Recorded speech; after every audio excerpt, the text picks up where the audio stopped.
अभी का जो विषय है वो विषय है प्रेमचंद की प्रासंगिकता। और इन प्रेमचंद की प्रासंगिकता के बारे में अभी हम लोग जो है तो यहाँ पर बैठ करके हम सभी लोग बैठ करके यहाँ पर सुन रहे थे, और सुनने के साथ साथ में बहुत सारी ऐसी ऐसी मुख्य चीज़ें थी जिन चीज़ों पर हमने भी यहाँ पर बैठ करके गौर किया। दरअसल बात यह है कि हम एक समाज में रहते हैं, और समाज में रहने के साथ साथ में जो है तो हम एक सबसे पहले जो है एक सामाजिक प्राणी बन जाते हैं। और उस समाज में रह करके जब हम अपना जो देखने का जो हमारा नज़रिया है, जब उसको हम एक विस्तृत रूप देते हैं, जब उसको चारों तरफ जब हम देखते हैं तो चारों तरफ देखते हैं तो कहीं ना कहीं वो निराशाएं जो है सो हमें अपने तरफ जो है सो खींचने लगती है। तो जब वो निराशाएं हमें अपने तरफ खींचने लगती है तो वहाँ पर से जो है सो हमारी सोच जो है सो शुरू होती है। क्योंकि आज तक हमने जितने भी प्रेमचंद की कहानियाँ पढ़ी हैं, उपन्यास पढ़ी हैं, उन सभी चीज़ों में मैंने देखा था, जब मैं central university of south Bihar में पढ़ता था, हिंदी विभाग में पढ़ता था, तो हमारे जो सर थे वो डॉक्टर योगेश प्रताप शेखर सर थे। तो वो हम लोगों को उपन्यास का वो लेते थे, ठीक है, उपन्यास का जो हमारा सेमेस्टर में था उपन्यास का लेते थे। तो उस उपन्यास में हम लोग सर से पूछते थे कि सर प्रेमचंद की जब कहानियों को हम लोग पढ़ते हैं या उपन्यास को हम लोग पढ़ते हैं तो उपन्यास को पढ़ने के बाद उसके जो उनका जब अंत हो जाता है तो लगता है कि प्रेमचंद कुछ और कहना चाह रहे हैं, लेकिन प्रेमचंद कुछ और कह नहीं पा रहे हैं। तो ये क्यों ऐसा सर लगता है कि प्रेमचंद की कहानियाँ हैं या उपन्यास जो है सो अधूरी लगती है। तो वहाँ पर हमारे सर हमारा जो मार्गदर्शन करते हैं, मार्गदर्शन करते हुए बताते हैं कि नहीं, देखिए अमित जी या देखिए नीलय जी, मैं आपको बताता हूँ कि प्रेमचंद की कहानी और उपन्यास जहाँ पर से खत्म होता है वहीं पर से उनका कहानी और उपन्यास का जो है सो मेन कड़ी जो है सो शुरू होता है। क्योंकि एक लेखक जो है वह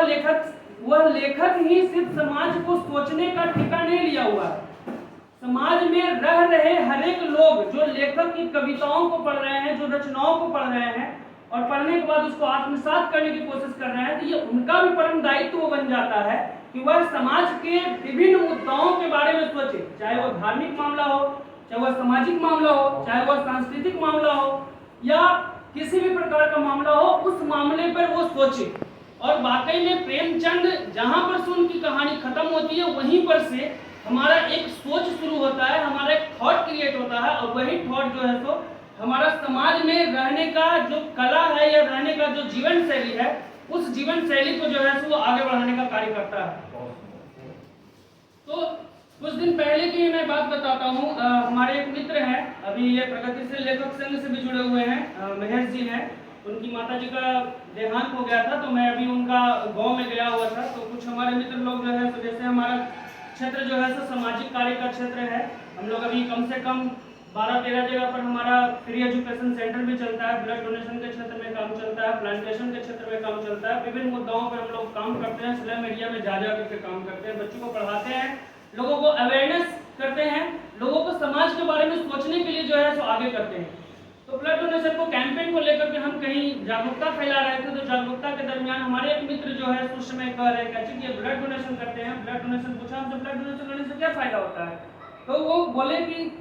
मेरे बदले में वो क्या, मेरे मित्र बोल रहे हैं कि ब्लड डोनेशन करने से जैसे कि है कि देखिए अगर पिछले जन्म का अगर या कुछ इसके पहले का अगर कुछ पाप किए होंगे तो ब्लड डोनेशन कर दीजिएगा तो आपका पाप जो है सब कट जाएगा।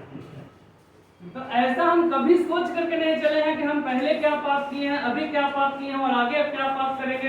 ये मैटर नहीं करता है। हमारे अंदर अगर हम समाज में रह रहे प्राणी हैं, समाज में रहने के लिए हमारा जो सोच दिया गया है, जब तक उस सोच पर, जब तक उस मुद्दा पर जब तक हम विचार नहीं करेंगे तब तक किसी भी कीमत पर जो है सो प्रेमचंद की प्रासंगिकता को कभी जिंदगी में हम आगे लेकर के नहीं जा सकते हैं। और जब उसको आगे लेकर के जाएंगे तो उसमें विभिन्न प्रकार की मुद्दा होती हैं। जैसे कि अभी जातीयता के मामले में प्रेमचंद जी बहुत सारी चीजों को लिखा है, लेकिन एक दिन बैठे बैठे मैं सोच रहा था कि कोई अगर कास्ट का आदमी है, कोई कास्ट का आदमी अगर मान के चलिए सत्ता में चला जाता है और सत्ता में जाने के बाद जो है अगर वो दूसरे कास्ट की लड़की से शादी कर लेता है या दूसरे कास्ट के लड़का से अगर शादी कर लेता है तो उसका समाज जो है उसको सहर्ष स्वीकार कर लेता है। लेकिन यही एक मिडिल फैमिली का जो वर्ग का लोग होता है, अगर दूसरे कास्ट से शादी कर लेता है, वो समाज में, उस समाज के नजरिए में जो है उसका जो है सो देखने का नजरिया जो है सो तुरंत बदल जाता है। तुरंत उसको कहता है कि ये समाज का विरोधी है, ये समाज उल्टा समाज से आया है, तो इससे आया है, तो इससे आया है, बहुत तरह की चीजें देखते हैं।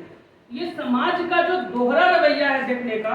उस रवैया पर जो है सो आज के हम लोग जैसे युवा वर्ग को जो है सो कार्य करने की जरूरत है, और बहुत ज्यादा जो है सो हम इस मुद्दे पर आगे बढ़ रहे हैं। इन्हीं चंद शब्दों के साथ मैं अपनी वाणी को विराम दूंगा। बहुत बहुत धन्यवाद, बहुत बहुत धन्यवाद।